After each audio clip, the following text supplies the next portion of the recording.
The Power of the Spoken Word by Florence Shinn, Chapter 8, Fearlessness. Why are ye fearful, O ye of little faith? All through the Bible, man is told not to be afraid. Fear is man's only enemy. It is faith turned upside down. Jesus Christ said, "Why are ye fearful, O ye of little faith?" If you can only believe, all things are possible. Linked with God power, man is invincible. The story of Jehoshaphat is the story of the individual. So often he seems outnumbered by adverse appearances, but he hears the same voice of the Infinite saying, "Be not afraid or dismayed by reason of this great multitude, for the battle is not yours, but God's." Jehoshaphat and his army were even told that they would not need to fight the battle. Set yourself, stand ye still, and see the salvation of the Lord, for the battle was God's, not theirs. Jehoshaphat appointed singers unto the Lord to praise the beauty of holiness, as they went out before the army, saying, "Praise the Lord, for his mercy endureth forever." When they came toward the watchtower in the wilderness, they looked toward the multitude, and behold, they were dead. The enemy had destroyed itself. There was nothing to fight. The Bible is talking about states of consciousness. Your enemies are your doubts and fears, your criticisms, and your resentments. Every negative thought is an enemy. You may be outnumbered by adverse appearances, but be not afraid or dismayed by reason of this great multitude. For the battle is not yours, but God's. As we follow closely the story of Jehoshaphat, we see he advanced, making an affirmation, "Praise the Lord, his mercy endureth forever." He had nothing to say about the enemy or his own lack of strength. He was giving the Lord his full attention, and when he commenced to sing and praise, the Lord placed ambushments against his enemies, and they were smitten. When you make your statements of truth, your enemy thoughts are vanquished, dissolved, and dissipated. Therefore, all adverse appearances disappear. When Jehoshaphat and his army came toward the watchtower in the wilderness, they looked into the multitude, and behold, they were dead. The watchtower in the wilderness is your high state of consciousness, your fearless faith, your place of safety. There you rise above all adverse conditions, and God's battle is won. When Jehoshaphat and his people came to take away the spoils of the enemy, they found among them both riches and precious jewels, more than they could carry away, and they were 3 days in gathering of the spoils. It was so much. That means when you let God fight the battle for you, great blessings come out of every adverse situation. For thy God will turn the curse into a blessing, for the Lord thy God loveth thee. The ingenuity of the Spirit is amazing. It is pure intelligence and brooks no interference with its plans. It is very difficult for the average person to stand still, which means keep your poise and let infinite intelligence run the situation. People like to rush into the battle and try to manage things themselves, which brings defeat and failure. Ye shall not need to fight in this battle. Set yourselves, stand ye still, and see the salvation of the Lord within you. Tomorrow go out against them, for the Lord will be with you. That means not to run away from the situation. Walk up fearlessly and face the lion on your pathway, and the lion turns into an Arendelle. The lion takes his fierceness from your fear. The great poet has said, "Courage has genius, magic, and power in it." Daniel was unafraid and the lions' mouths were closed. King Darius called to Daniel while he was yet in the lion's den, asking him if God could save him from the lions, and Daniel answered, "O King, live forever. My God has sent his angels and shut the lions' mouths, that they have not hurt me." We have in this story the subdued attitude of the lions as a result of spiritual power.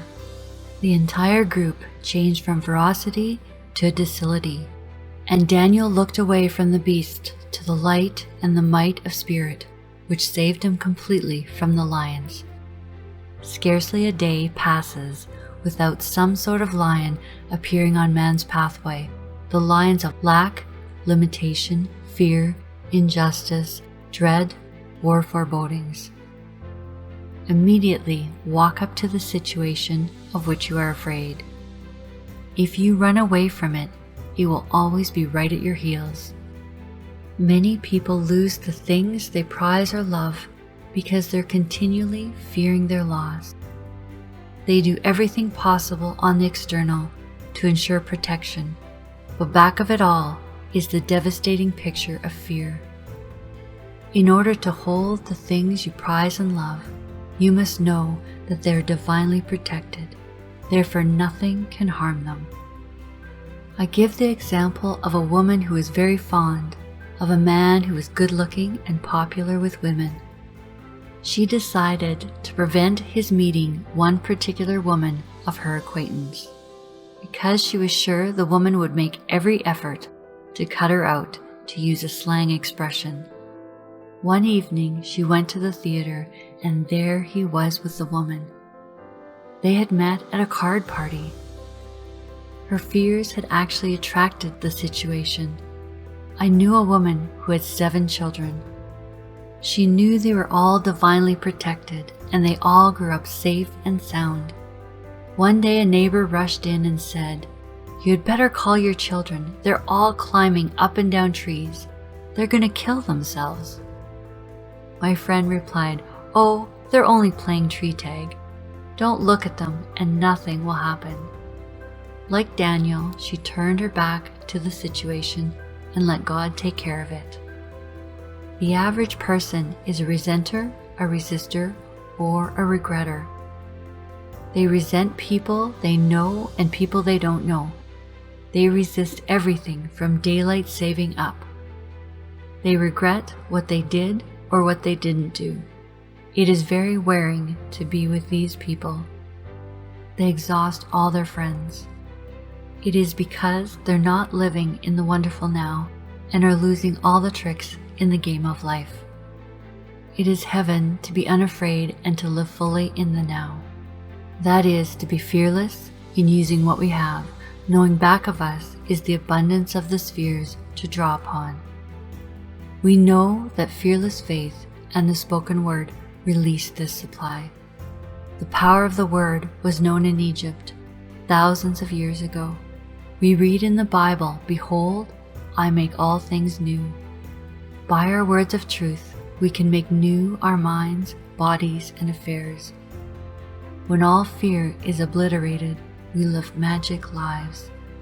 Like Jehoshaphat, we go forward fearlessly singing, "Praise the Lord, his mercy endureth forever."